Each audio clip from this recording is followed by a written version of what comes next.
خدعوك فقالوا إن أهم حاجة في التدريب كثرة المعلومات والمحتوى القوي جدا.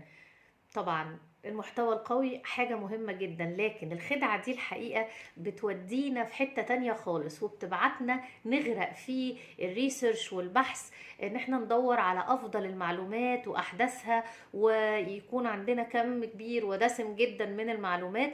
طبعا مهم، المعلومات جزء مهم من التدريب، لكن هي مش اهم حاجة في التدريب ولا هي كل حاجة في التدريب. فالبحث ده بيتوهنا اكتر وبيخلينا نروح في اتجاهات ونبذل الحقيقة وقت ومجهود كبير جدا جدا في عملية الريسيرش في أي مكان غير أهم مكانين المفروض ندور فيهم على أهم حاجة عشان نحقق هدفنا التدريبي. المكان الأول هو العميل، هو أن أنا أفهم عميلي كويس، المستهدف أفهم هو محتاج إيه، مشاكله إيه، تحدياته إيه، إيه أهم العوامل اللي بتسبب قصور أدائه أو المشاكل اللي عنده سواء في العمل أو في حياته، أو اللي بتسبب قصور في سلوكياته اللي مسببه له المشكلة.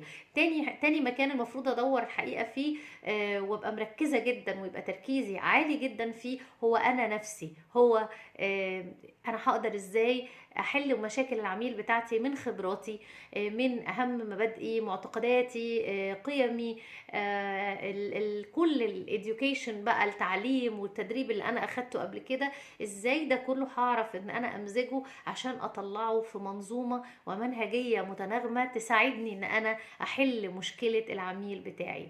والحقيقة إن دي أهم حاجة في التدريب، إن الهدف التدريبي يتحقق، والهدف التدريبي ما بيتحققش غير لما أحل العميل مشكلته وياخد النتيجة المستهدفة من التدريب. فاوعوا تقعوا في الخدعة دي. ودي كانت أول فيديو من فيديوهات خدعوك فقالوا في مجال التدريب. استنونا في حلقات تانية كتير هنتكلم فيها عن أهم الحاجات والمشكلات والخدع اللي كتير بتتوهنا في مجال التدريب. كان معاكم سارة عبد الغني هلال، ولو دي أول مرة تشوفوني أنا ماستر ترينر وعندي خبرة أكتر من 16 سنة في مجال التدريب ومدير التدريب والاستشارات في مركز تطوير الأداء والتنمية. أشوفكم على خير الفيديو اللي جاي.